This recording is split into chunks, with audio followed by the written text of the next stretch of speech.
Bonjour à tous, j'espère que vous allez bien. Aujourd'hui je vous retrouve pour parler d'un sujet qui me tient à cœur, la mode éthique, et particulièrement j'aimerais vous donner quelques conseils pour réussir à diminuer votre consommation de la mode, ou en tout cas pour avoir une consommation de la mode plus consciencieuse et plus réfléchie. Pour consommer mieux et pour consommer moins, il va falloir lutter un petit peu contre notre habitude de consommation de la mode. Parce que cette habitude de consommation de la mode, en fait, on s'en rend pas compte, mais depuis des années, elle nous amène quasiment tous les samedis ou un samedi sur deux aller faire des virées shopping entre copines ou avec notre famille. Elle nous amène à faire le raisonnement inconscient, évidemment, qu'on a besoin de cette virée shopping pour décompresser du stress qu'on a eu toute la semaine, qu'on en a besoin par exemple pour se récompenser. Parfois cette habitude elle amène une forme d'addiction, elle impose de dépenser, elle amène des folies dépensières, des comportements qui poussent à la consommation. Cette habitude-là, j'ai envie de vous donner des clés aujourd'hui pour essayer de la déjouer, parce que vous savez que c'est l'habitude, en fait, ce sur quoi on est campé depuis des années, qui fait qu'on n'arrive pas souvent à faire les choses en conscience et de manière réfléchie. Alors évidemment, c'est pas facile de lutter contre cette habitude, évidemment, et je peux vous le dire, je suis passée par là.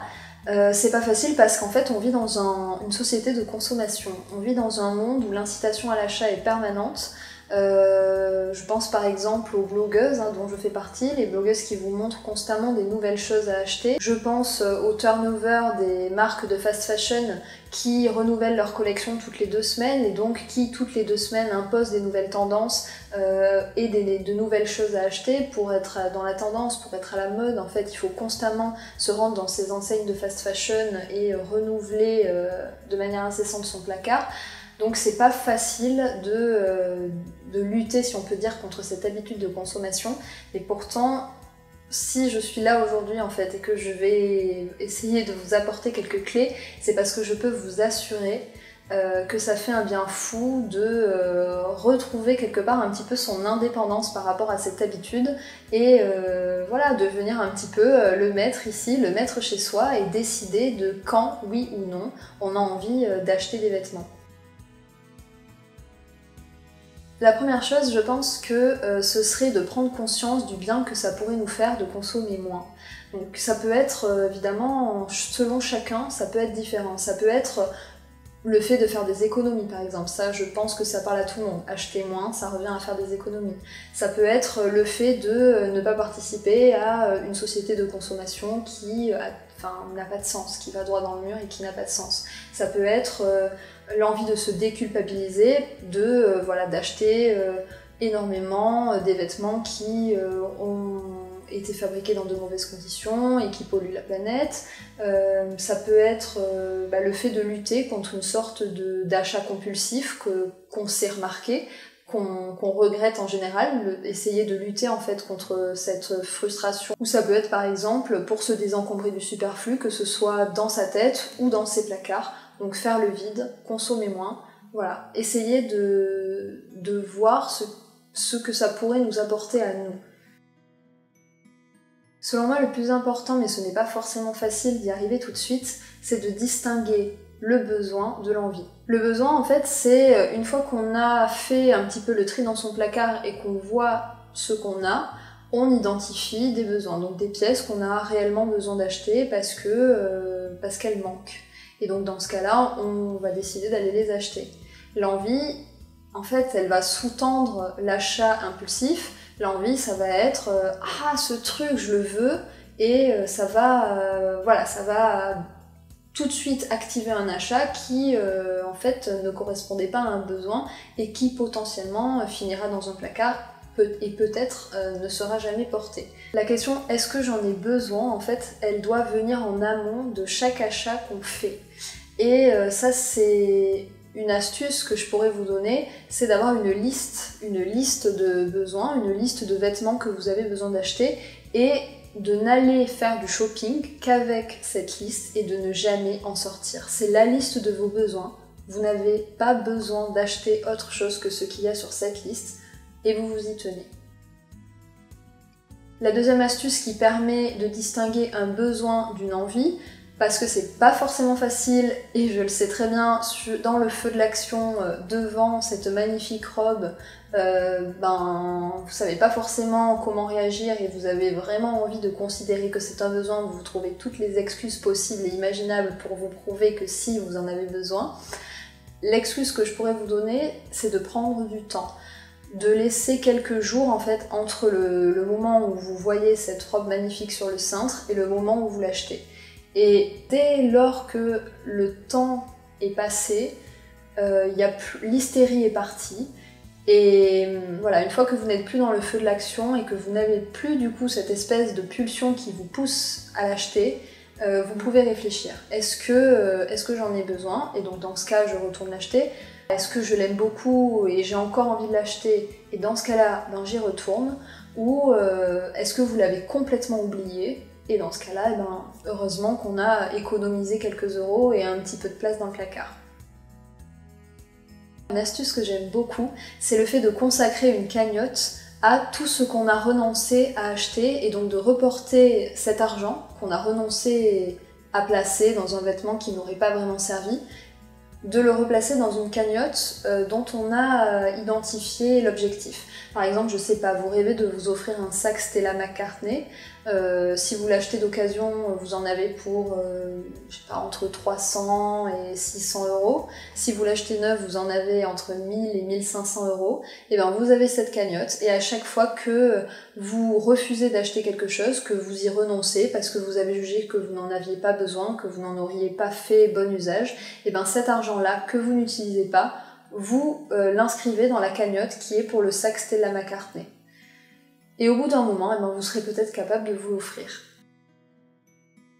Une autre astuce qui pour moi a été d'une très grande aide, c'est de me désabonner des newsletters de toutes les enseignes de fast fashion qui abreuvent votre boîte mail dès qu'elles font des soldes. Vous ne vous rendez pas compte en fait à quel point ça instille l'envie d'acheter, ça stimule la pulsion d'achat. D'ailleurs, je suis sûre qu'il vous est déjà arrivé de vous retrouver sur le site d'une de ces marques après avoir reçu un de leurs mails et peut-être même d'avoir commandé. Alors qu'évidemment, vous n'en aviez pas besoin. Vous n'aviez pas votre petite liste de besoins à côté de vous. C'était vraiment « Ah bah tiens, l'occasion fait le larron, il y a des soldes, j'y vais, je trouve ça joli, j'achète ». Se tenir éloigné de toute cette incitation à l'achat, c'est une aide très très très précieuse. Donc le premier pas, c'est vraiment de se désabonner de toutes les newsletters auxquelles vous êtes abonné. C'est aussi de ne pas rentrer comme ça par hasard dans une enseigne de fast fashion. Tout est réfléchi de façon à ce que nous, consommateurs, nous ne réfléchissions plus, on soit guidés vers la caisse pour payer. C'est des stratégies comportementales qui sont certes très évoluées parce qu'elles fonctionnent, mais voilà, c'est dommage de perdre en fait cette conscience et d'être, encore une fois, de ne plus être le maître à bord. Pour ceux qui adorent tenir des budgets et ceux qui adorent compter, fixer un budget shopping par mois par exemple ou par trimestre, ça peut être une véritable idée pour consommer moins. Ça peut tout à fait fonctionner, encore une fois pour les gens à qui ça parle, à chacun sa solution. Après, pourquoi pas se fixer des objectifs. Par exemple, il y a un challenge en ce moment dont on parle beaucoup qui consiste à n'acheter absolument rien de neuf pendant une année. Donc c'est pas seulement réduit à la mode, en plus c'est vraiment ne rien acheter de neuf de manière générale pendant toute une année. C'est un challenge, moi, qui m'impressionne énormément. J'aimerais un jour être capable d'en faire autant. J'en suis loin, je vous rassure. Évidemment, vous n'êtes pas obligé de fixer une année, ça peut être un mois. Pour commencer, ça peut être 3 mois, ça peut être 6 mois, ça peut être n'acheter que des pièces de seconde main, ça peut être n'acheter rien du tout, se tenir à ce qu'on a déjà et qui est certainement déjà bien suffisant.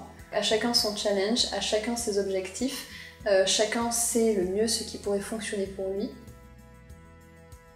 C'est l'astuce qui consiste à ne faire rentrer un vêtement qu'à partir du moment où il y en a un qui sort du placard. Ce procédé, il a quand même l'avantage de faire en sorte que le placard ne grossisse plus, Il a l'avantage aussi de rendre l'achat un peu plus conscient, parce que on doit sortir une pièce pour en faire rentrer une nouvelle, donc voilà, ça rend quand même la démarche un peu plus réfléchie et pensée.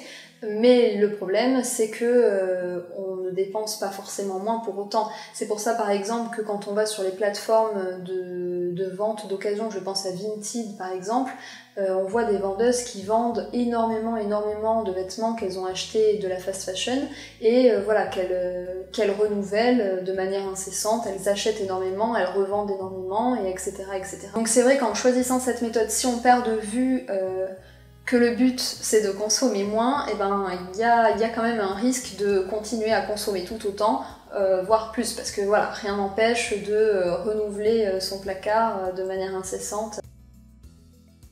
Et puis pour finir, je pense qu'il pourrait être intéressant de comprendre ce que le shopping nous apporte de façon à l'appréhender de manière un petit peu plus consciente.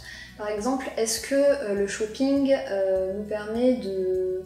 Donc évidemment ça va dépendre de chacun, mais est-ce que ça nous permet d'extérioriser du stress? Est-ce que ça nous permet de nous faire une récompense à soi parce qu'on considère qu'on le mérite? Ça peut être tout un tas de raisons. Une fois qu'on a analysé ce que le shopping nous apporte, eh ben, il peut être intéressant de chercher une autre activité qui peut nous apporter la même chose, tout en évitant de dépenser de l'argent et tout en évitant aussi peut-être de culpabiliser parce qu'on a fait un achat un petit peu compulsif. Donc ça peut être par exemple, au lieu d'aller faire une virée shopping le samedi après-midi, pourquoi pas aller marcher dans la nature. Ça peut être avec des amis ou avec de la famille. Ça permet de se reconnecter un petit peu à la nature. Moi c'est quelque chose que j'adore faire et je peux vous dire que ça fait beaucoup plus de bien qu'un sac plein de vêtements. Vous pouvez lire un livre, aller voir une expo, aller boire un verre avec des amis.